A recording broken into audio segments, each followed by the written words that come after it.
Sí. Ah, genial. Dando la conferencia de Conversa Ciencia. Hoy vamos a hablar sobre descifrando la red, vamos a hablar sobre todo el sistema eléctrico de una manera muy clara, porque son fantásticos, te los decimos. Y le dejo con Jesús, pues va a hacer la introducción primero. Muchas gracias. Bueno, buenas tardes a todas y a todos los que estáis aquí. Esta conversación y última del curso, que está teniendo muy buena acogida y pues, estamos muy agradecidos. Conversación es una actividad que está englobada dentro de un programa más amplio de divulgación del CIEMAT, que llamamos el CIEMAT en tu barrio, que pretende acercar las actividades investigadoras que hacemos al lado a nuestros vecinos más inmediatos, que son el barrio de Tetuán y el barrio de Moncloa. Esta es una colaboración que hemos hecho a tres bandas entre las bibliotecas públicas municipales de Madrid, todos se han desarrollado aquí, la base con Talbán, el CIEMAT, el Público de Investigación, que creo que conocéis todos sobradamente, y The Conversation, que es un portal de noticias, de noticias científicas escritas, eso es muy importante y hay que destacarlo, escritas por profesionales del mundo de la ciencia. La investigación tiene la oportunidad de escribir una noticia relacionada con la investigación, asesorados por periodistas, y este portal tiene esos fuente de investigación muy importante y una fuente muy válida para cualquier tipo de información que tengáis sobre cualquier aspecto científico. Os invito a visitarlo. Como parte de esta locura, de esta aventura, tenemos a Lorena Sánchez, redactora de The Conversation y responsable de eventos varios, todo tipo de saraos de divulgación científica, que va a actuar como moderadora en el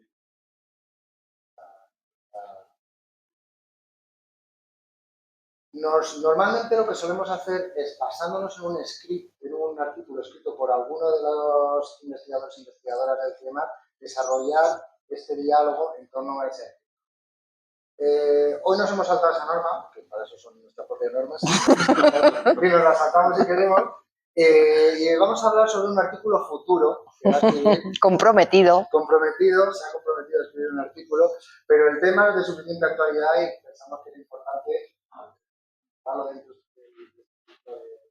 de conversaciones sobre ciencia en bibliotecas. Para ello contamos con Marcos Lafort. Marcos, aquí mi compañero.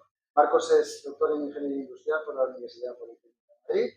Es el responsable de la Unidad de Accionamientos Eléctricos, lo he dicho bien ya, del CIEMAT, del Departamento de Tecnología, y es un gran experto en el funcionamiento de redes eléctricas. Como veis, el tema es de suficiente actualidad como para que lo hayamos traído a la palestra a día de hoy. Vamos a hablar sobre la red eléctrica, cómo funciona, cuáles son sus parámetros. Hemos oído hablar muchísimo sobre redes eléctricas, sobre cómo funciona, cómo deja de funcionar, qué falla, qué deja de fallar, y contamos con un gran experto en el tema para llevar a paso el pinganillo a Marcos y el turno de palabra a Lorena. Bueno, pues muchísimas gracias por estar aquí.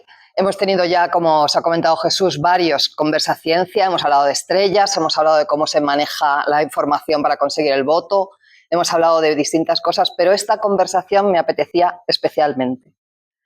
Vamos a tratar un asunto de interés científico, porque hay muchísima ciencia y muchísima tecnología en lo que ocurrió ese día, que estáis viendo la foto. Esa foto es de 2 minutos antes de que volviera la luz en Plaza Castilla. Esto nos pasó a todos y lo vivimos todos. Lo que ocurrió ese día tiene mucho que ver con ciencia, pero tiene mucho que ver con economía, tiene mucho que ver con política, tiene mucho que ver con los suministros eléctricos y la luz que nos llega a todos. Tenemos y tenéis la oportunidad aquí hoy, porque Marcos está dispuesto a responder a todas esas preguntas que nos hicimos todos ese día.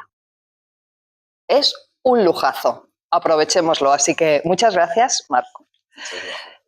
Primero, un poco por ponernos en situación, ¿dónde andabas ese día, el día en que ocurrió el apagón? ¿Qué pasó? ¿Y cuánta gente te llamó preguntándote qué ha pasado hoy? Pues fijaros, es una cosa muy curiosa. Yo que, como decían tanto Jesús como Lorena, trabajo en el tema, yo no me enteré. Tardé en enterarme como unas 7 horas, pero porque estaba en el extranjero. De hecho, yo estaba sospechando, nadie me llama, nadie me escribe, todo el mundo ha dejado de quererme, no sé qué Solo con ocurre. 7 horas ya uno piensa que le han dejado de querer, atención. Entonces, bueno, pues fue una situación un poco especial porque la viví desde fuera del país. Entonces me perdí todo ese directo de todas las noticias. Eso sí, en cuanto pude conectar con un wifi y enterarme de todo lo que estaba ocurriendo, pues claro, ahí empezamos a recibir un montón de mensajes. Al día siguiente ya nos pedían que intentáramos dar alguna explicación de qué pensábamos que había ocurrido. Que pensábamos que había ocurrido. También es hoy un momento realmente especial, y lo comentábamos antes cuando nos íbamos al café, porque acaban de publicarse los informes con las respuestas a lo que ocurrió ese día. Pero ahí vamos a comenzar por lo que más tiene que ver contigo, ¿no? Con la ciencia que hay detrás de esto, que es cómo, porque hay que entender cómo funciona el suministro eléctrico. ¿Qué pasa cuando encendemos el botón de la luz? ¿Qué está pasando? Y hay muchísimas cosas que la gente, o que incluso yo me preguntaba, ¿cómo está todo conectado? ¿Cómo es posible que una red de suministro eléctrico nacional esté conectada por completo? ¿Cómo es esa red? Bueno, pues efectivamente está todo conectado y está además interconectado con otros países. Nosotros estamos conectados con el resto de Europa. Y luego Europa está conectado en algunos sectores con Asia incluso, pero bueno, el sistema europeo es el que tenemos que entender que funciona de una manera global. Y nosotros estamos conectados principalmente con Francia, donde tenemos una conexión relativamente fuerte, pero aquí ya pongo el primer punto a resaltar, es que la conexión que tenemos con Francia no es lo suficientemente fuerte. De hecho, está por debajo de los niveles que la Unión Europea nos solicita que haya para que tengamos un sistema realmente estable. O sea, ahí estás remarcando el primer punto débil de esa red. Ahí ya encontramos un primer punto Ya encontramos débil. un primer punto débil. Pero... Una pregunta, ¿es una chapuza el sistema eléctrico tal y como está en España? No, ni mucho menos. No.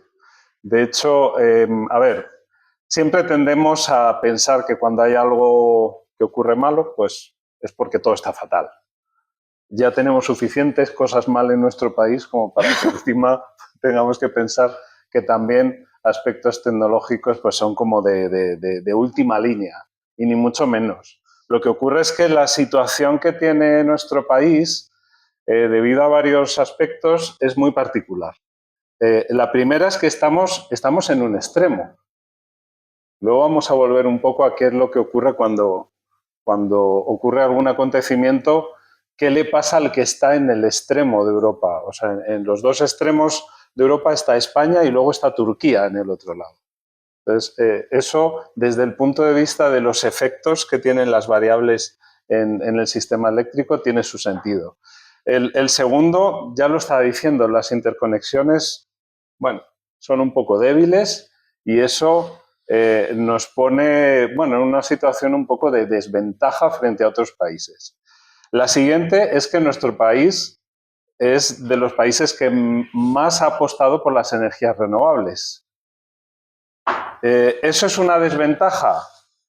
No en términos generales, pero cuando particularizamos y no lo hacemos acompañar del resto de elementos que son necesarios para que un sistema con una integración grande, una penetración grande de energías renovables en el sistema de generación funcione perfectamente, si no acompañamos de otros elementos, pues las cosas pueden no ir suficientemente bien. Y luego vamos a entrar un poco en eso, cuando hablemos del mercado.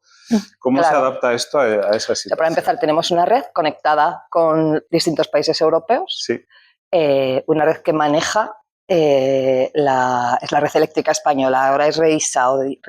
Sí, está como en un grupo, pero... Está en un grupo con un 20% de accionado estatal y el resto sí, el privado. Resto es privado. ¿No? Pero esa es la red, digamos que son las tuberías, la canalización. Sí. Y ahora tienen que verter en esa red la materia prima que llega desde distintas fuentes, que todas son privadas. Sí, sí, eso es así. Los productores de energía eléctrica tienen propiedad privada, son las grandes empresas o pequeñas empresas, porque pensad que en nuestro país hay como del orden de 4.000 centrales de generación de electricidad. Lo que ocurre es que algunas son muy pequeñitas. Estas son de todo tipo. De todo Aquí estás tipo. metiendo nucleares, Estoy poniendo gas, todas. que gas supongo que no tendremos, o sí. Sí. También hay producción de gas. Tenemos centrales térmicas que en vez de, algunas son de carbón, que algunas pocas siguen funcionando, pero la mayoría ya han pasado a utilizar el gas como combustible, son centrales térmicas. Luego estarían las nucleares, hay unas que se llaman de ciclo combinado, que es una especie también de central térmica. Luego tenemos las hidroeléctricas, que se consideran renovables y además gestionables, porque siempre podemos usar más agua, menos agua para producir más potencia, menos potencia. Lo que ocurre que esto, en los tiempos que estamos viviendo y que se estiman para el futuro, cada vez va a ser menos gestionable, porque los periodos de sequía son prácticamente como si en una fotovoltaica llega la noche. Olvídate que ya no tienes energía. Aquí te estás refiriendo, imagino, a las que consideramos renovables, ¿no? Porque la nuclear siempre va a estar, haya sequía o no. El gas siempre que tengamos suministro. Siempre que tengamos suministro, porque en España no producimos gas. Claro, vale, estas 3.000, has dicho 3.000 plantas de... Hay más de 4.000. Más de 4.000 pero plantas. ahí englobamos las muy grandes y las más pequeñas. Lo que sí es cierto es que la mayoría de las pequeñas son plantas o bien fotovoltaicas o bien eólicas, es decir, están basadas en energías renovables. O sea, en número tenemos muchas más plantas renovables que las que utilizan combustibles convencionales.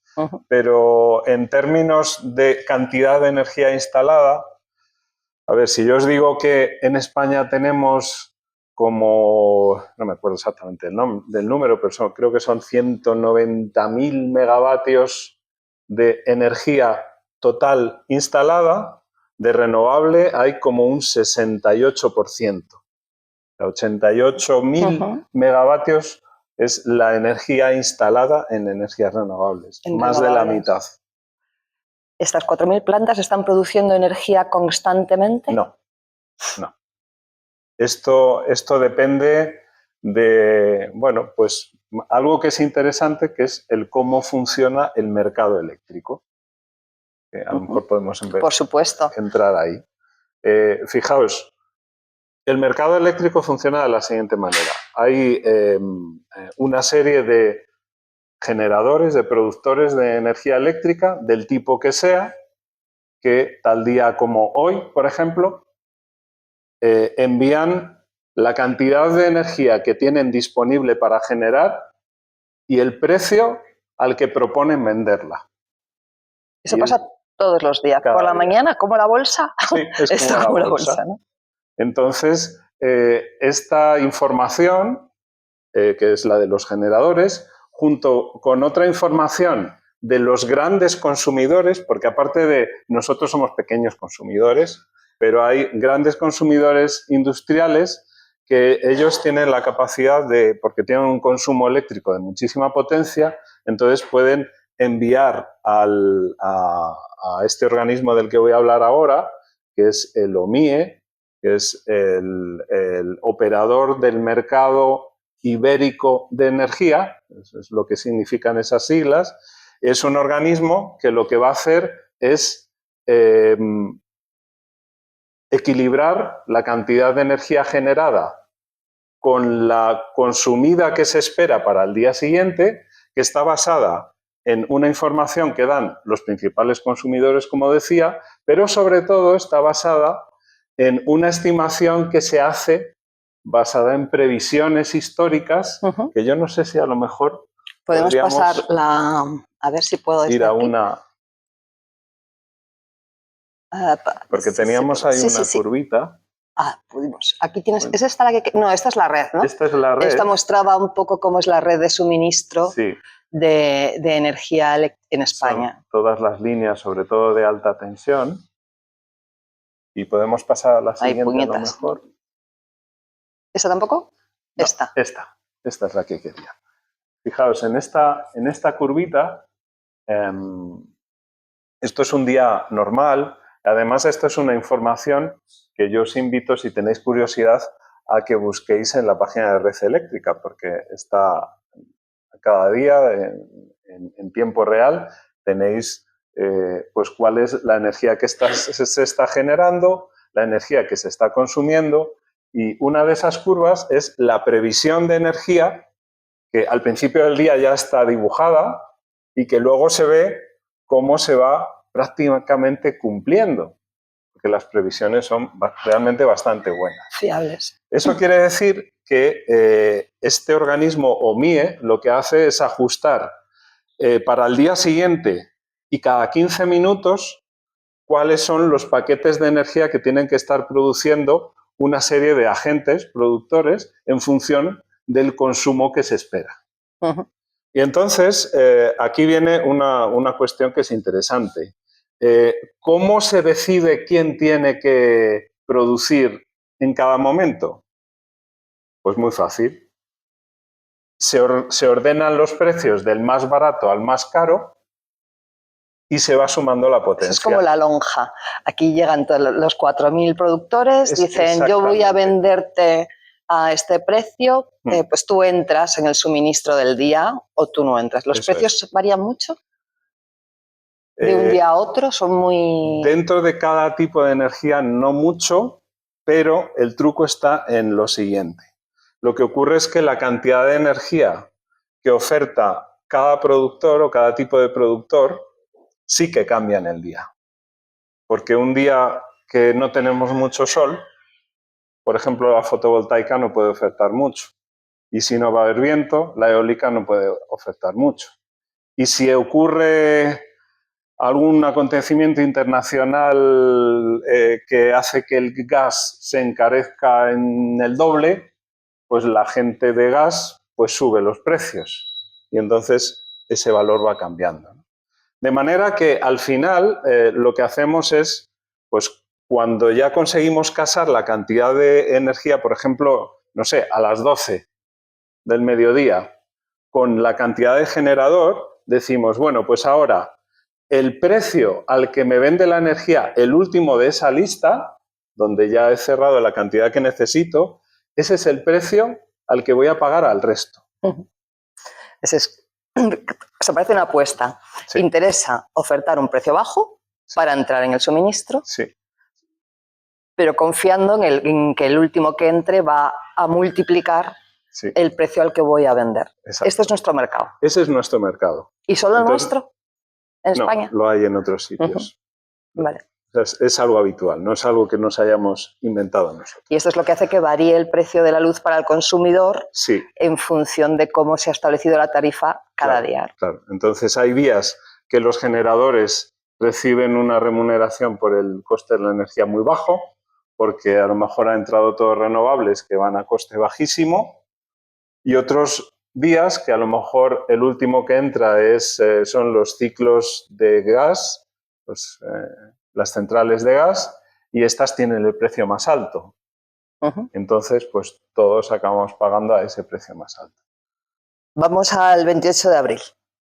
¿Te parece? Vamos. Creo que tienes un gráfico, ¿no? De lo que pasó en el 28 de abril, ¿o no? Pues tengo exactamente esa curva. Esta.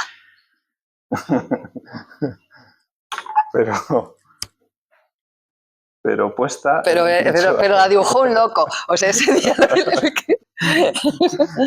Entonces, bueno, si veis la curva verde, clarito, esta curva verde es la previsión que había en el consumo desde el día anterior. Claro, no había ninguna evidencia de lo que podía pasar. Y, bueno, pues la amarilla, que es el consumo real, sí que se iba ajustando perfectamente hasta que ocurrió lo que ocurrió. Hasta que ocurrió lo que ocurrió. Es decir, la estimación se hizo correctamente en función de la normalidad de un día cualquiera. Sí, y esto además nos dice, en las horas anteriores no había nada extraño, no ocurrió nada que pudiera indicar que era un problema que venía del día anterior o que fue un problema que se fue fraguando a lo largo de horas. Y esto es algo además que sabemos ahora de verdad. Después de analizar todos los datos, se sabe que fue algo que ocurrió. Luego nos cuentas qué pudo ocurrir en esta secuencia de suministro-previsión. Pero técnicamente, tecnológicamente, ¿qué fue lo que pasó en ese punto cero, el punto de la oscuridad? En ese momento, una red eléctrica está sostenida, necesita una tensión eléctrica, una frecuencia para que se mantenga estable, ¿no? Claro. Bueno, pues fijaos que para entender un poco todo este proceso, yo creo que hay que hablar antes de un par de cosas. Porque tú has hablado de tensión.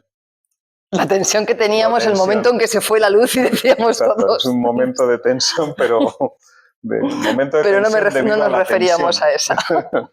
Sí, porque bueno, lo que tenemos que entender es que cuando nosotros vemos un enchufe, conectamos cualquier cosa, lo que consumimos es potencia eléctrica. Esa potencia eléctrica está organizada alrededor de dos variables, que son la tensión y la corriente. Entonces, lo que tenemos que pensar es que nosotros en nuestros enchufes o en la red en general tenemos una variable que es la tensión, que es más o menos estable, esa siempre es la misma. Lo que cambia en un aparato que consume más potencia o menos potencia es que consume más corriente o menos corriente. Pero la tensión es más o menos igual.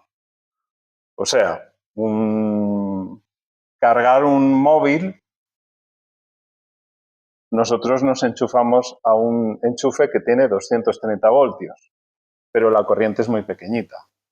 Poner el aire acondicionado de casa, seguimos conectándonos a un sitio que tiene 230 voltios, pero la corriente es muy grande. Entonces, ¿es realmente esa tensión siempre igual? Bueno, no exactamente, y aquí es donde vienen un poco los problemas. ¿Quién realmente vigila esta tensión? Bueno, pues esta tensión lo vigilan las centrales de generación. Digamos, la establecen las centrales de generación y la vigila el operador del sistema. Que esto es un señor, que es el operador del sistema que parece un cómic. Sí. Es un señor que tiene muchos mandos. Supongo que es un organismo, no sé si estatal o no. El operador del sistema es red eléctrica. Es red Cuando eléctrica. escuchemos hablar del operador del sistema, estamos hablando de red eléctrica. Lo que ocurre es que red eléctrica se encarga de organizar todas las variables de operación del sistema en la capa de alta tensión, digamos a nivel de todo el país. Luego lo que ocurre es que en los centros de consumo tenemos que pasar a una capa de lo que se llama baja tensión. ¿Y por qué hablamos de alta tensión y de baja tensión? Pues esto es una cosa curiosa. Volvemos a lo que decía antes de que la potencia está organizada en base a la tensión y a la potencia y a la corriente. De hecho, la potencia es el producto de la tensión por la corriente. Si nosotros quisiéramos pasar la potencia eléctrica desde una central de generación hasta un consumo que está a 50 kilómetros y lo hacemos con tensión muy baja, la corriente sería muy alta. Y una corriente muy alta produce muchas pérdidas en el transporte. Eso quiere decir que nos llegaría al destino del orden del 80% de la que estamos generando. ¿Cómo resolvemos esto? Pues lo que hacemos es, en un momento dado, después de generar, y si vamos a transportarla durante muchos kilómetros, lo que hacemos es subir el nivel de tensión. Hemos quedado en que la potencia es el producto de la tensión por la corriente. Si yo subo la tensión, la corriente, ¿qué ocurre? Baja. Como las pérdidas dependen de esa corriente, las pérdidas van a bajar. Entonces voy a hacer ese transporte de energía de manera muy eficiente. En alta tensión. En alta tensión. Con esas torres que vemos por el campo, tan enormes, con los cables así muy separaditos para que haya suficiente distancia de aislamiento. Luego, para consumir, pues lo que tenemos que hacer es volver a bajarla a los niveles de consumo. Ese día lo que ocurrió en esa red es que la tensión necesaria para poder garantizar el suministro se vino abajo. Bueno, más que venirse abajo, se dieron una serie de circunstancias a lo largo, pues empezando desde las 12 del mediodía y terminando a las 12:30, se dieron una serie de circunstancias, de oscilaciones de tensión, y realmente la primera, que se dio unos minutos como a las 12:03, la primera estaba localizada alrededor de un punto de conexión de una planta de generación renovable solar fotovoltaica. Entonces, bueno, pues como sabéis... Un poco sí. Para poder entender bien esto, como tú has dicho, controlar que la tensión sea óptima en el sistema depende de los productores, es decir, depende de la solar fotovoltaica. Cuando suministra esa cantidad de energía, tiene que garantizar que está a la tensión correcta para que la red esté estable, esa fotovoltaica o la nuclear cuando aporta, o las otras renovables, o el gas, o lo que entre ahí. Sí, de hecho, fíjate, las centrales renovables no tienen la responsabilidad de controlar la tensión. O sea, quien tiene que garantizar el control de las tensiones en la red ahora mismo son las centrales convencionales. Esto Red Eléctrica además lo tiene establecido, hay unos documentos oficiales firmados por todos los que participan en una red eléctrica que se llaman los protocolos de operación, y hay un protocolo de operación que dice todas las centrales convencionales, es decir, las centrales hidroeléctricas, las nucleares y las térmicas de gas, tienen que contribuir a la regulación de la tensión de la red, a vigilar la tensión de la red y corregirla si su potencia supera un cierto valor, que son 30 megavatios. Si es medianamente grande, tienen la obligación de contribuir a esto. Lo que ocurre es que no así todas a barullo, sino una serie de ellas que están identificadas cada día por Red Eléctrica. Y volvemos un poco al tema ese del mercado de la energía que hablábamos antes. Porque por un lado está esa casación que decide quiénes tienen que generar al día siguiente. Pero esa información, después de decidir este organismo que se lo MIE, pasa a Red Eléctrica. Y Red Eléctrica la pasa por el filtro técnico. Dice, ¿esta solución económica es factible técnicamente? ¿Esto le va a hacer algún daño a la red? Dice, bueno, pues parece que no, pero... y, por ejemplo, me voy al caso de 28 de abril.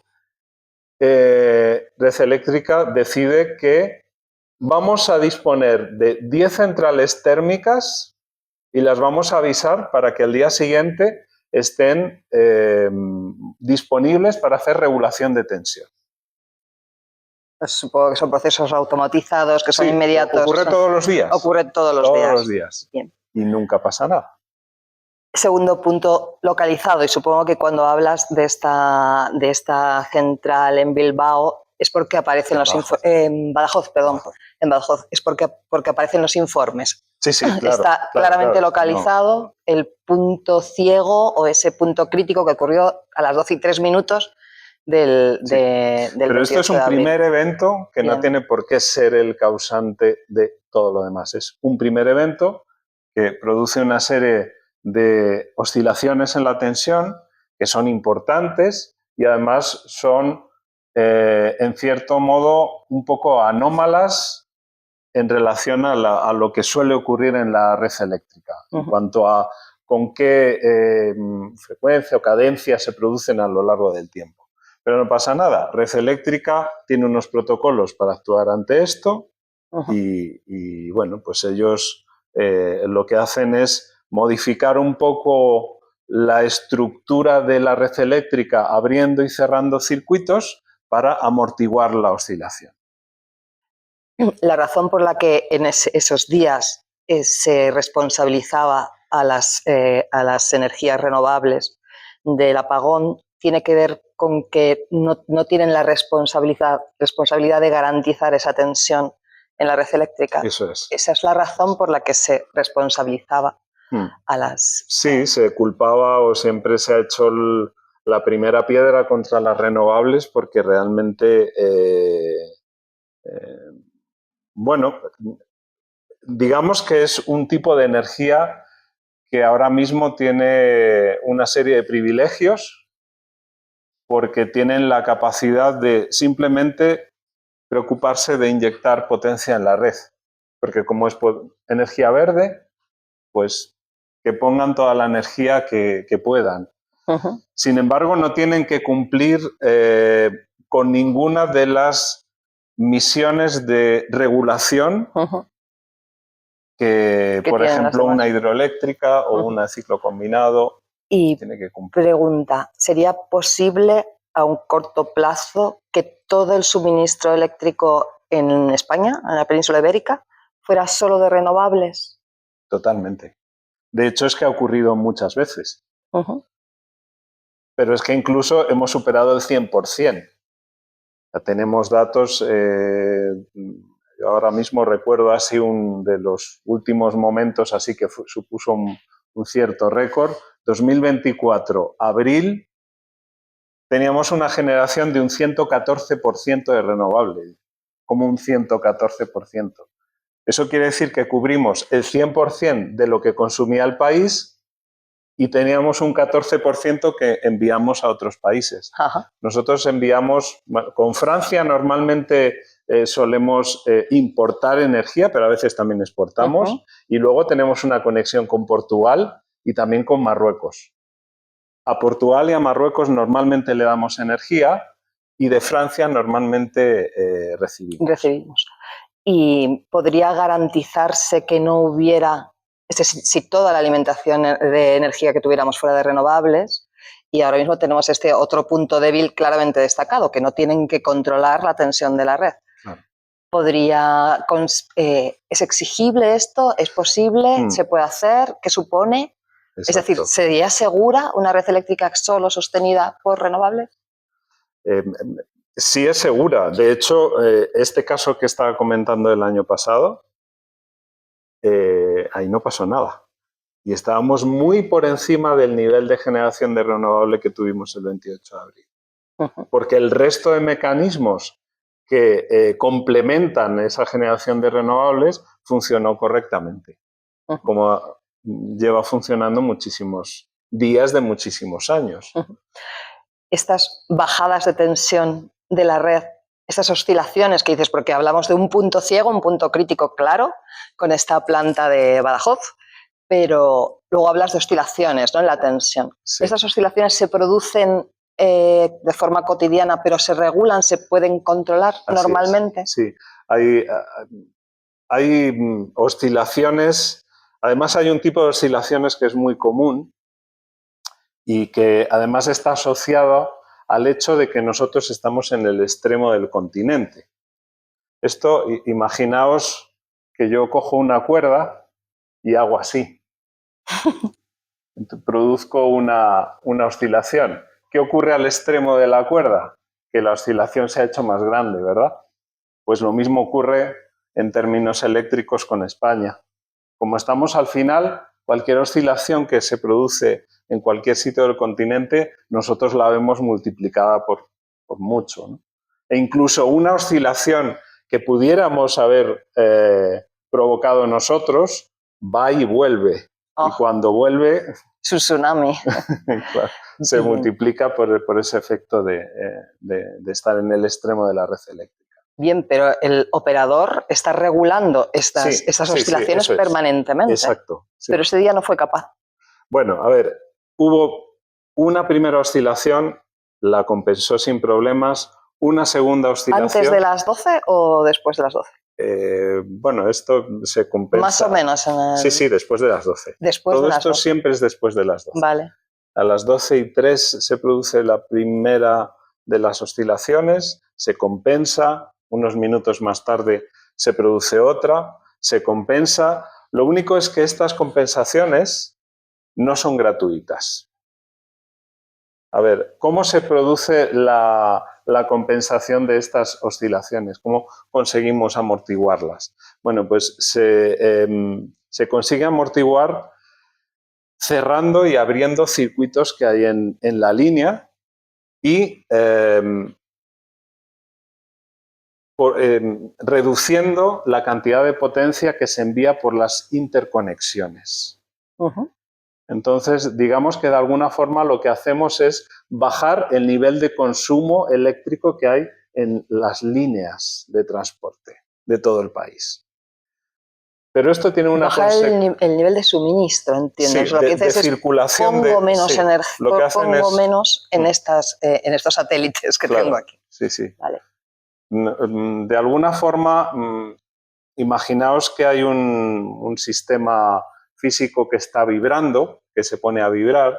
Pues yo, para que no si se pone esta mesa a vibrar, lo primero que se me ocurre hacer es agarrarla, ¿verdad?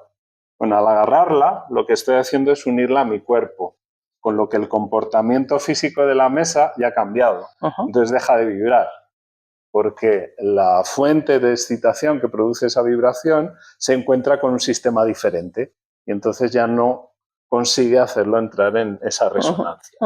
Bueno, pues algo así se intenta hacer con la red eléctrica, cerrando circuitos y abriendo otros. O sea, le cambiamos un poco la configuración para que deje de vibrar, porque al final es una oscilación, es una vibración. Bueno, pues esa vibración tiene consecuencias que a veces son un poco negativas, que es que la tensión de toda la red eléctrica sube un poco. No pasa nada, porque tenemos capacidad de variación de esa tensión dentro de unos límites seguros de operación y no hay ningún inconveniente. Pero ¿qué ocurre? Lo que ocurre como consecuencia es, vale, los niveles de tensión han subido un poco y entonces el operador de sistema también dentro de sus protocolos dice, bien, pues ahora lo que voy a hacer es avisar a las centrales que tienen que hacer la regulación de la tensión del sistema para que consigan bajarla un poco, porque ha habido un efecto, yo para compensar ese efecto he tenido que reorganizar un poco los circuitos de todo el país y como consecuencia las tensiones han subido un poco. No pasa nada. Se les dice a las centrales que tienen que regular tensión que lo hagan. Pero no es coger el teléfono, llamarlas, oiga, ¿me puede regular la tensión en el punto este de Zaragoza? No, ni mucho menos. Todo esto es súper automático.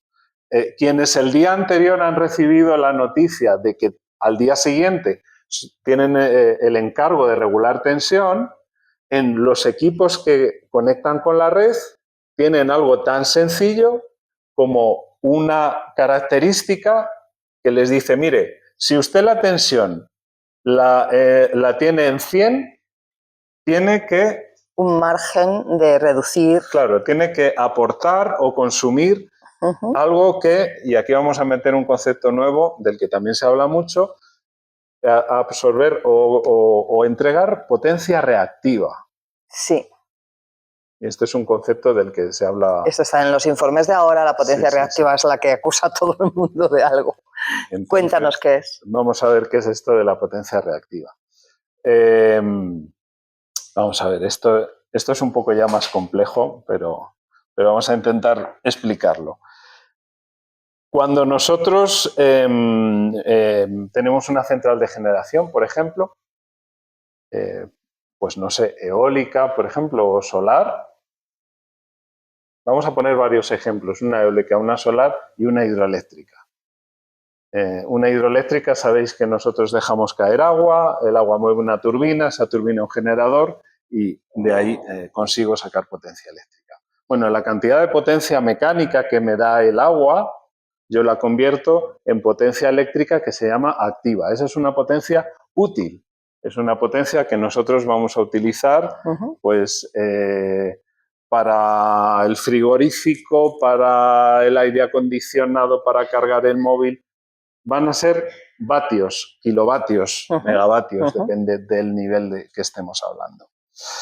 Pero adicionalmente a esta potencia hay otro tipo de potencia que también manejan los sistemas, que es esta que llamamos potencia reactiva, y que realmente supone un consumo de corriente eléctrica, pero que nosotros no vamos a utilizar de manera útil pues para generar un calor, para producir un trabajo, pero sí va a ser una cantidad de energía que nos va a ayudar a que las tensiones suban o bajen. Por eso decía antes que en un sistema eléctrico las tensiones son más o menos constantes, pero tienen ciertas variaciones. Y tienen ciertas variaciones dependiendo de esto que llamamos potencia reactiva y que las centrales de generación son capaces de dar o de consumir en mayor o menor medida. Digamos que es el tipest, ¿no? Que va poniéndole. Sí, así hemos puesto tensión de más, pues con esta energía lo que hago es que ajusto. De hecho, si yo soy un generador, tengo una planta generadora, tengo dos mandos. Uno que sirve para dar más o menos potencia activa, que es la útil, y es normalmente el mando que voy a estar tocando, pero luego tengo un segundo mandito, que es el de esta potencia reactiva, que lo que va a hacer es ajustar los niveles de tensión. Que sea la correcta. Que no para se nos que vaya. Sea la correcta. Entonces, lo que ocurre es que este segundo mando no se lo dan a todo el mundo. Solo las centrales convencionales tienen ese segundo mando. Una central renovable solo tiene un mando. Claro. La tensión no la puedo tocar. No me dejan. Pero tú me preguntabas antes, ¿pero es que no tienen capacidad? ¿Es que es un tipo de energía que es peor porque tiene menos capacidades? Ni mucho menos. Ni mucho menos. Lo que ocurre es que la forma en la que lo hace es mucho más novedosa, pero totalmente robusta y comprobada, y de momento el sistema eléctrico no ha dado el paso a permitirles que hagan ese aporte de reajuste de las tensiones en el sistema eléctrico. Pero no porque no puedan hacerlo. Esta es la gran renovación de cómo funciona el sistema eléctrico en España que tiene que abordarse en algún momento. ¿Y cuál es el conflicto? ¿Por qué no se hace? Es decir, porque supone más inversión de dinero para las renovables, porque no interesa que controlen el sistema. ¿Cuál es la razón? ¿Por qué este paso no se da? Bueno, aquí supongo que hay muchas razones, pero para mí hay una razón que es la fundamental. Esto es como si, imaginaos que en un trabajo hay alguien que ha estado trabajando muchísimos años, tiene una experiencia enorme, sabe hacer todo fenomenal y se va a jubilar en breve. Y entonces, un tiempo antes, ponen al becario o a la becaria a trabajar porque le va a sustituir. Y tiene que tomar decisiones y tiene que hacerlo igual de bien o incluso mejor. Y se pasan un tiempo trabajando juntos. Pero el que se va a jubilar o la que se va a jubilar siempre sigue tomando las decisiones. ¿En qué momento dejamos que la persona joven tome las decisiones? Lo puede hacer igual de bien, pero en algún momento hay que tomar la decisión y dejar que esa otra alternativa entre ahí. No sé si es un símil muy bueno, pero... Yo lo que me imagino ha sido jubilada ya. Me da mucha alegría, la verdad. Bien. Pero tiene que ver con esto, con tomar la decisión de en qué momento la operación del sistema tiene que cambiar un poco. Y explica también el por qué no fue posible controlar todas esas oscilaciones y se consiguió finalmente a lo largo de 8 horas, creo que estuvimos de apagón, ¿no? Sí. 8 horas después consiguieron controlar esas... ¿No? No. Wow. No.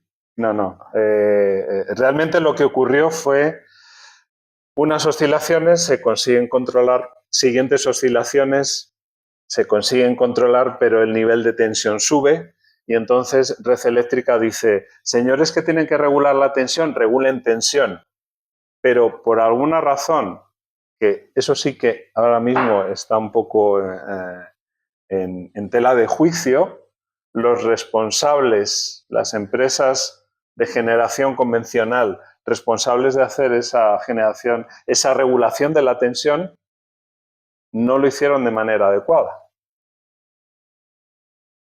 Entonces, esto es lo que está ahora encima de la mesa. Y al no hacerlo de manera adecuada, esto que podía haberse resuelto, como se había resuelto muchas otras veces, empezó a hacer el problema más gordo. Y además es un problema que va en cascada, porque a medida que el nivel de tensión sube, lo que tienes que hacer es cortar conexiones con otros países y quitar generación.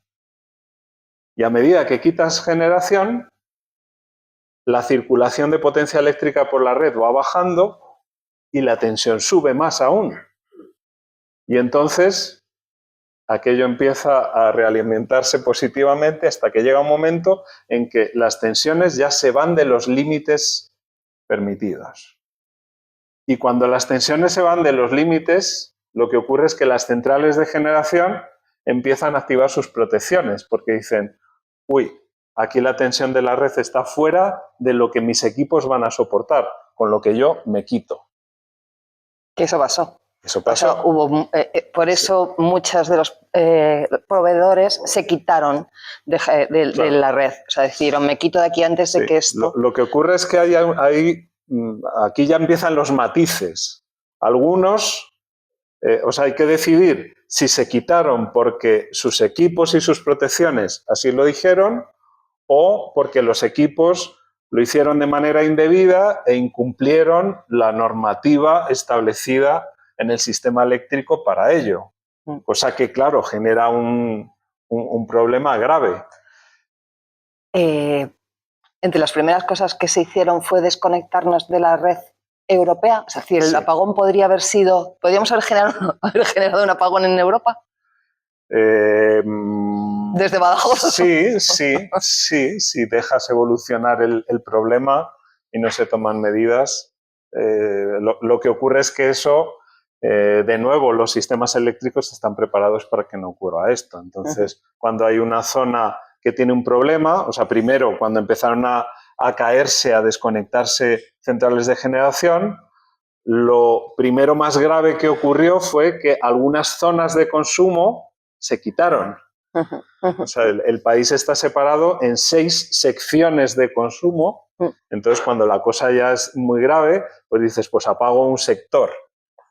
Y si siguen cayendo centrales de generación, apagas otro sector. Y así sucesivamente.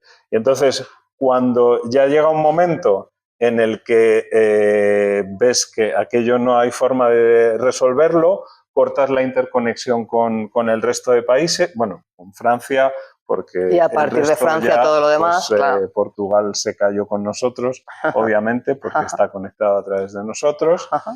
Y claro, pero es que todo esto ocurrió en unos 10 segundos, todo esto que estamos contando, o sea que realmente entre las 12:32 y las 12:33 y algo ocurrieron todos estos fenómenos, o sea que...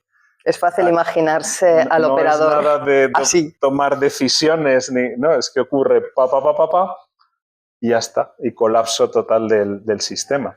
Entonces realmente todo el tiempo que ocurrió después, todas esas horas, son el proceso de restauración del sistema eléctrico. Reseteamos. ¿Cómo empezamos a restablecer esto de nuevo? Claro, esto también es una cosa que... Es una cosa muy curiosa porque se ensaya todos los años. No es que tengamos un apagón todos los años, pero una vez al año Red Eléctrica organiza toda la secuencia que hay que seguir para hacer el encendido completo del país desde una situación de Cero, Es un absoluto. protocolo que existe. Totalmente. Interesantísimo. Eso no se Y inventa, hay que seguir las afortunadamente instrucciones. ese funcionó, que ese fue lo que nos devolvió la luz, Sí, sí, pues unos minutos antes de la foto esa que teníamos al principio. A las 7 de la mañana estaba del 29, había 99,90 y algo por ciento de la red restablecida. Un día inolvidable. Háblame, porque tenemos poquito tiempo, porque no, continuaría, pero sí háblame desde en qué consiste, o sea, todos pertenecemos a esta macro red, pero sí teníamos previsto hablar hoy de las comunidades energéticas, que, cómo funcionan, cuál es la posibilidad de estar enganchadas a la misma red, cómo consiguen los suministros, generan su propia energía, tienen su propia red. ¿Qué es una comunidad energética? ¿Podemos no depender de toda esta macro red que nos has descrito?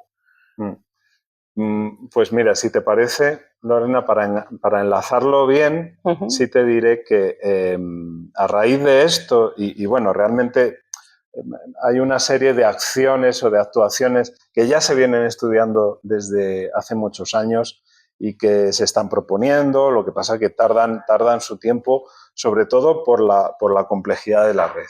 Y porque hay muchas de estas cosas que no se pueden hacer de manera progresiva, el cambio tiene que ser de una vez. Y entonces, uno de los cambios que tiene que acompañar, o bueno, vamos a hablar de varios, pero hay un cambio que ya se está empezando a planificar y es que todas las centrales renovables también tengan la responsabilidad y la capacidad de regular la tensión del sistema como lo hacen el resto de generadores.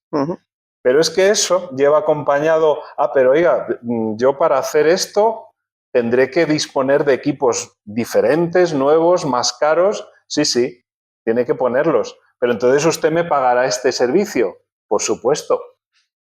Y entonces si le pago este servicio, ¿qué ocurre? ¿Que ya no vamos a necesitar tanto las centrales convencionales? Por supuesto.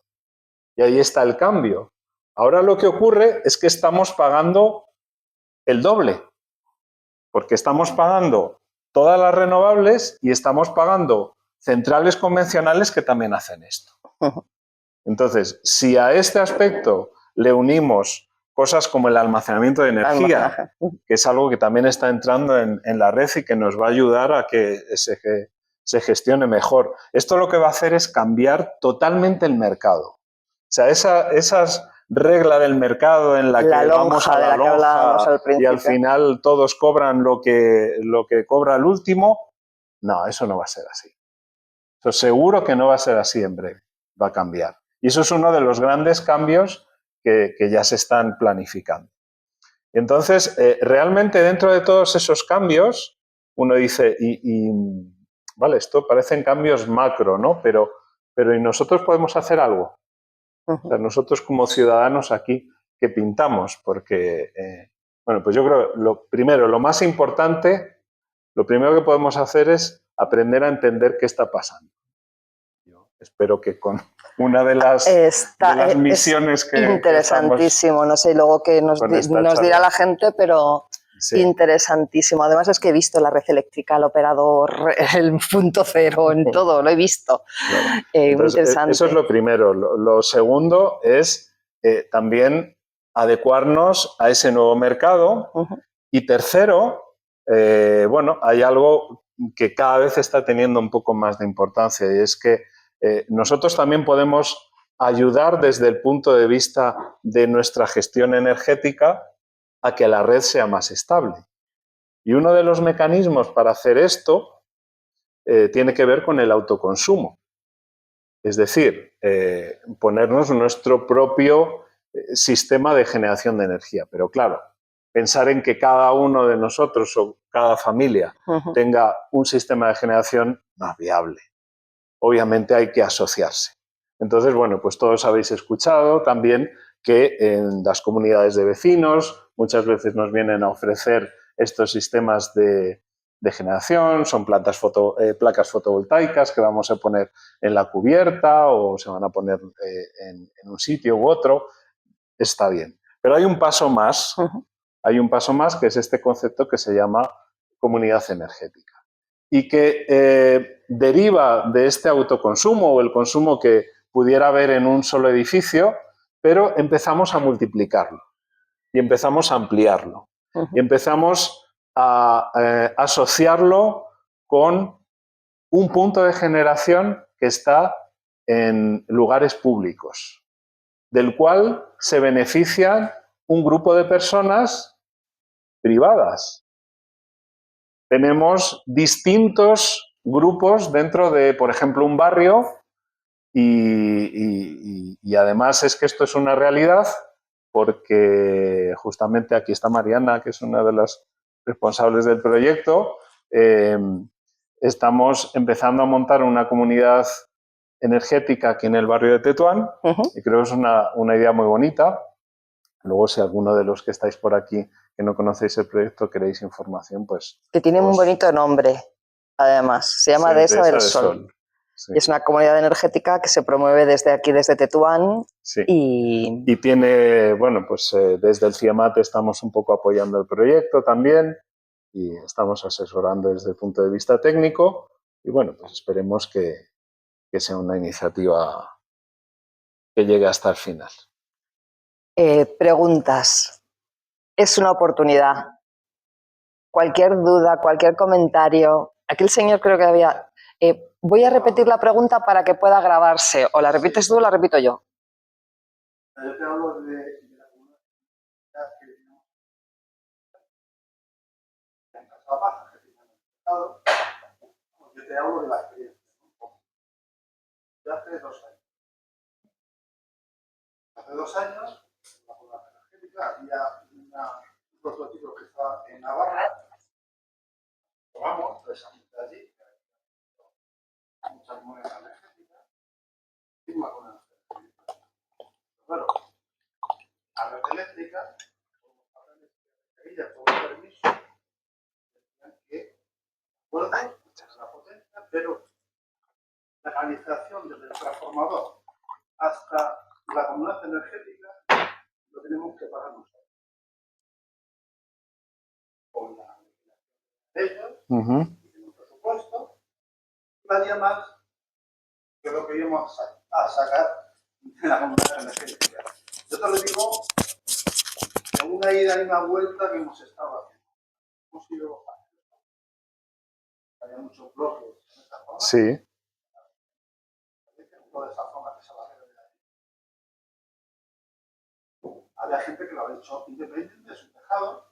Algunos tienen su tejado y las más energéticas, si no tienes tejado, tienes un área de 500 metros y si no tienes tejado también a 2 áreas. Lo que pasó que nos echó para atrás eso. Como tú tienes que hacer la conexión a ese transformador, tienes que poner una serie de equipos. No posiblemente sea controlar esa potencia reactiva. Puede ser. No solamente éramos una comunidad, sino muchas comunidades.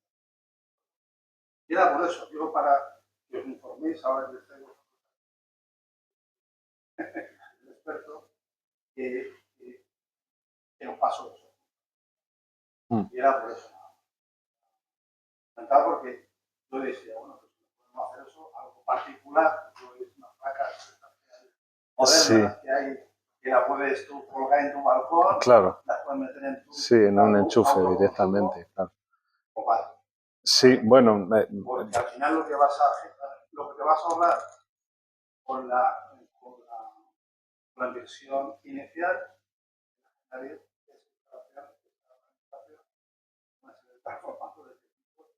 que te piden ellos, la sartén por el mango. Ya, bueno, al final, sí. como no tienes una batería, porque las baterías son caras ahora, sí, claro. Los cristianos de la batería virtual, en Navarra, los sigues, ole por ellos, porque están consiguiendo incluso contratando la energía a red eléctrica. No se la ponen al precio del mercado, sino a lo que digan ellos para decir, oye, yo soy un cliente mayor y quiero estar. Sí, bueno, habría que ver en el caso ese, claro, sí. Bueno, por lo que cuentas parece un caso así un poco particular, porque esa instalación, bueno, habría que ver con la distribuidora. Ya. Y esa comunidad energética la tuvimos Que no teníais un punto de acceso y tuvisteis que generarlo vosotros. Ya. Claro, sí, eso es raro. Luego podemos comentar un poco así, ¿no? Más en detalle. Sí, tú tenías una pregunta. Simplemente quería preguntar si a la hora de arrancar el sistema, Sí. la colaboración ciudadana ha sido importante en cuanto a bajar el limitador o apagar el automático. Con tu vecino que trabaja en el sistema. Era más fácil arrancarlo si los consumidores hubiéramos apagado el limitador, hubiéramos apagado el automático. No sé si esto hubiera ayudado. En caso, sí. igual hubiera sido importante que lo hubieran hecho. Sí, él está preguntando sobre en el momento del arranque completo del sistema desde el cero absoluto, si desde el punto de vista ciudadano todos bajáramos los automáticos de nuestra casa para que el consumo fuese cero, si hubiera sido más fácil el arranque. Y luego para subirlo...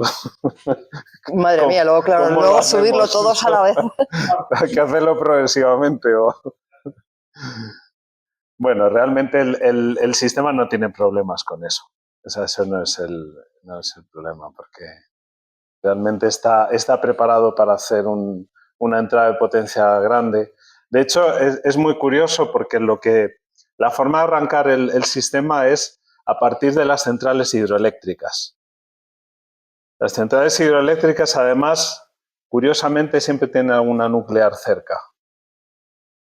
Las centrales nucleares, sabéis que necesitan un consumo de energía, aunque no estén produciendo, necesitan un consumo de energía para mantener estable toda la reacción nuclear, los servicios auxiliares, mantener las temperaturas adecuadamente, sino que se lo pregunten a los de Chernóbil. Que justamente les pasó eso, ¿no? Que se quedaron sin consumo eléctrico auxiliar. Entonces, lo que se hace es primero se arranca algunas hidroeléctricas, luego las nucleares que hay al lado, luego se empiezan a cerrar las interconexiones con los países y luego a partir de ahí empiezan las centrales más grandes y luego ya se van uniendo las pequeñas. Eso es un poco el proceso. Entonces, a ver, obviamente en todo el control de un sistema eléctrico, o sea, me gusta eso que dices porque señala uno de los puntos que también van a ser muy importantes en la red eléctrica del futuro, que es lo que se llama el control de la demanda. Ahora mismo nosotros estamos acostumbrados a que yo consumo cuando sea y no tengo ningún control sobre eso, ni previsión, ni me da lo mismo, ¿no? Simplemente, si mi tarifa resulta que tiene menos precio por la noche y puedo, pues pongo algo.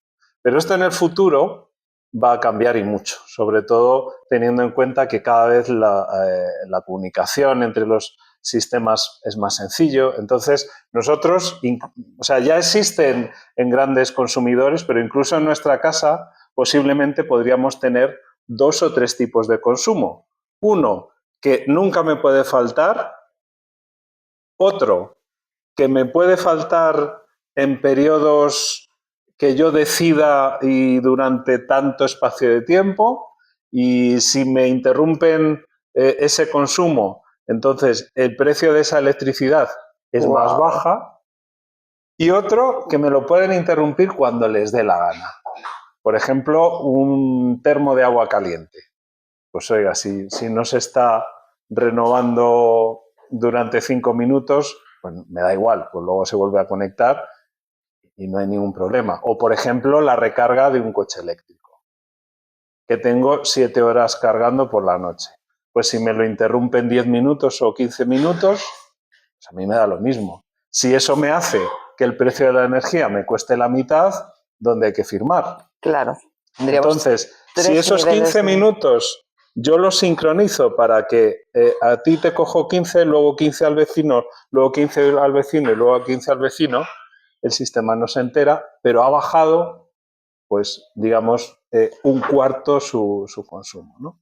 Ha bajado enormemente el consumo de una Claro. población. Enormemente. Entonces, esa gestión de la demanda va a ser algo muy importante y es que lo vamos a ver, yo creo que pronto. Sí, por favor. Si todos hubiéramos tenido paneles, ¿no hubiéramos sufrido un apagón? Repite la pregunta. Sí, la pregunta es que si todos hubiéramos tenido paneles, si no hubiéramos sufrido un apagón. Pues yo creo que habría ocurrido también, sí. A ver, claro, si todos hubiéramos tenido paneles, seguramente el sistema hubiera sido muy distinto, pero hay algo que me lleva, tu pregunta me lleva a una idea también que es interesante. En España hay 7.000 megavatios, que no sé si os hacéis idea de... el consumo normal que tiene el país está, depende de la hora, hemos visto ahí, pero está entre 50.000 megavatios y 22.000 por la noche. En ese margen nos movemos. Bueno, pues 7.000 megavatios es la fotovoltaica que hay instalada en España de autoconsumo. No, obviamente no está toda a la vez, pero esa no se puede controlar. O sea, esos 7.000 megavatios no hay nadie que lo controle, porque depende de nosotros. De la comunidad de vecinos o de la persona individualmente. Entonces, ahí no hay una red eléctrica que diga, oiga, apáguese o enciéndase. Lo único que pueden hacer es cerrar ese sector donde estás conectado y entonces pues ni se consume ni se genera. En caso de riesgo se podría bloquear si cerrarse. Y entonces, volviendo un poco más en concreto a la pregunta de ¿eso hubiera evitado este problema? Pues realmente no, porque el hecho de tener un autoconsumo podría haber hecho que, bueno, había menos demanda, porque ya uno se está generando la energía a sí mismo. Fíjate, me atrevería a decir que hubiera sido incluso peor, porque al haber menos circulación de potencia en las líneas del sistema eléctrico, las tensiones hubieran sido más altas. Esto es un fenómeno que ocurrió. Y si, como uno de los problemas que pasó fue que los encargados de regular esa tensión para que bajase no pudieron hacerlo por la razón que fuera, pues ahí tuvimos el problema. Si nosotros nos ponemos a autoconsumir y encima bajamos más el consumo, pues hubiera sido un efecto peor. Otra cosa es que nuestro sistema, como también va a ocurrir en un futuro cercano, tenga la posibilidad de ayudar a hacer el ajuste de tensión. De, por ejemplo, consumir potencia reactiva, que eso lo que hace es que las tensiones bajen. Entonces, si nuestro sistema está preparado desde el punto de vista de control para que si nota que la tensión en el edificio, porque es así, es la que mediríamos, está muy alta, decimos, uy, me voy a poner a consumir potencia reactiva, que es el mando que tengo para bajar la tensión en el edificio. Si todos lo hacemos, compensamos el efecto a nivel local y otros hacen lo mismo en su zona, y este efecto lo podemos multiplicar y entonces así sí. De la manera que ahora están los sistemas fotovoltaicos conectados a la red, la respuesta es no, no ayuda. No habría ayudado, por lo menos en el apagón. Pero el sistema tiene la capacidad de ayudar. Lo que pasa es que tenemos que dar ese paso. Sí. Para tener ese botoncito, tenemos que tener otro sistema que haga eso. Lo que dijiste que valdría más la energía. no es como el de la fotovoltaica, que es consumir y no. Sí. Que ese necesita otros equipos, por eso es un poquito más cara. Sí, pero fíjate, no creas que es tan diferente. O sea, una central fotovoltaica es un panel solar y luego un elemento de electrónica de potencia, que es el inversor, que es el que conecta con la red. Bueno, lo que ocurre es que hoy en día todas las centrales fotovoltaicas, pero tanto las grandes plantas fotovoltaicas como las que tenemos en casa, funcionan de manera que, independientemente de la potencia real que estemos enviando a nuestro consumo o a la red, la reactiva es cero, no se pone reactiva.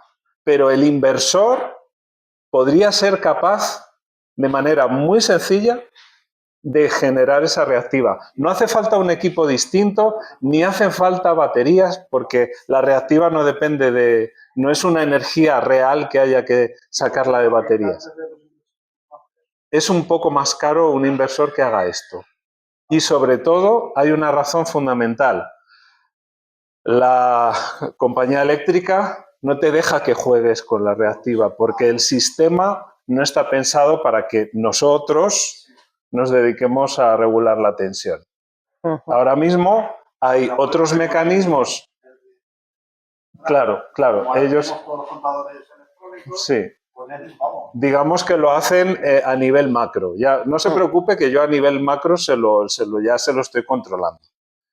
Pero no tendría por qué. Podemos hacerlo a nivel también micro. De hecho, es que hay como una extrapolación. ¿Qué pasaba hace 50 años con la generación de energía? Había 4 centrales de generación que suministraban a todo el país.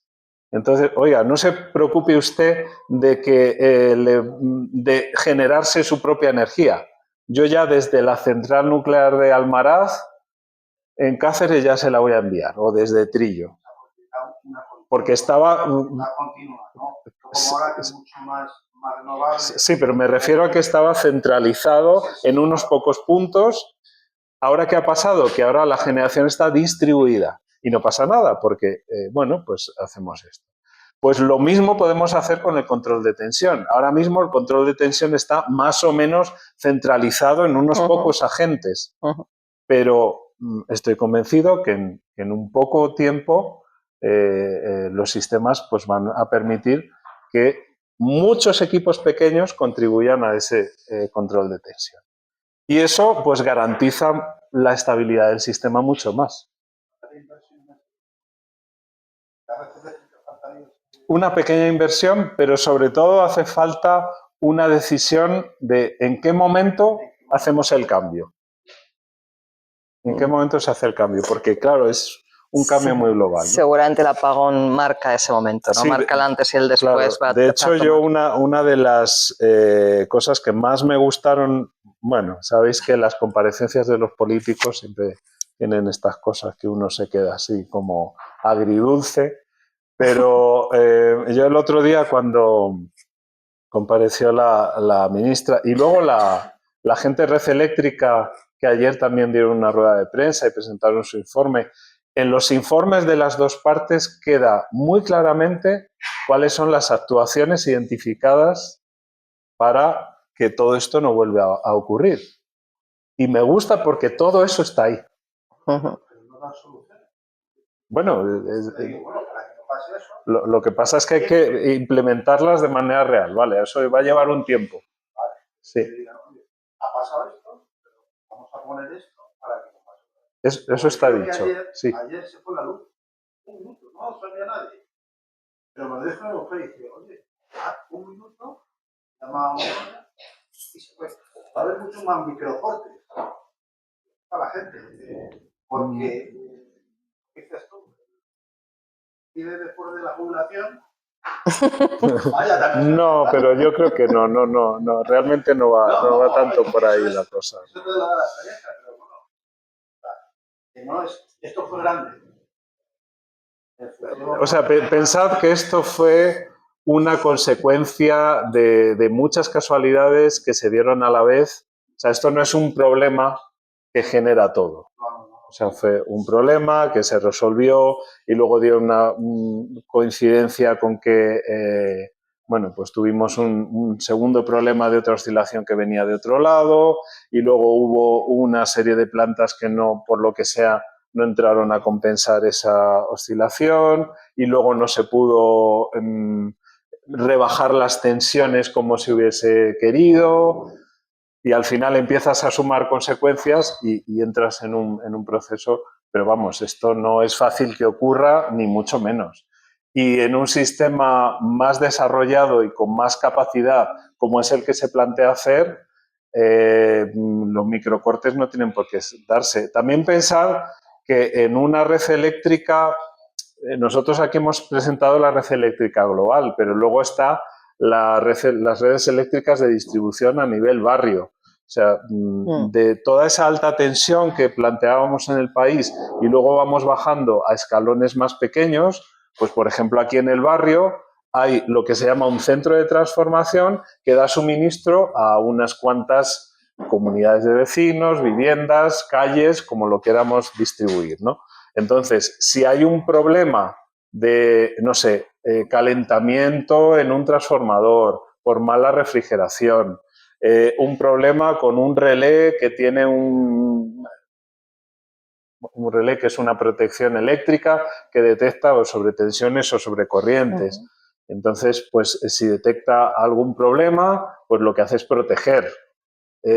Normalmente estos sistemas de protección lo que hacen es desconectan el sistema cuando ven un exceso, pues un cortocircuito grande o un nivel de tensión elevado, espera un rato, ve una variable y si todo está bien, reconecta. Entonces, por eso hay veces que dice, uy, se da la luz y vuelve. Un minuto, un segundo. En segundos, en minutos. Si se va un minuto es porque a veces lo que hace es intentar 3 desconexiones y si ya la tercera no puede es que el fallo ya es un poco más grande. Pero las protecciones que hay en los sistemas eléctricos incluso son automáticas en ese sentido, son en cierto modo inteligentes y cada vez más. Cada vez más. Son capaces de analizar lo que está pasando, cerrar, volver a analizar. Si sigue persistiendo el problema, vuelven a abrir, porque hay algunos problemas que son temporales. Si es un pequeño calentamiento, en cuanto cesa la fuente de calentamiento, pues bueno, el sistema puede volver a su régimen normal. Vivimos un día distinto, una experiencia distinta. La del gran operador seguro que fue muy distinta a la nuestra, que aquí todavía se daban cervecitas en los bares, en la terraza, mientras con velas. Gracias. Ha sido tan interesante como esperaba. Espero que para vosotros también. Volvemos, Jesús, ¿verdad? Después del verano, con los Conversaciencia en la biblioteca. Espero que vengáis. Gracias a la biblioteca por acogernos. Y vamos a tomar una. Gracias a todos por la atención. Muy bien.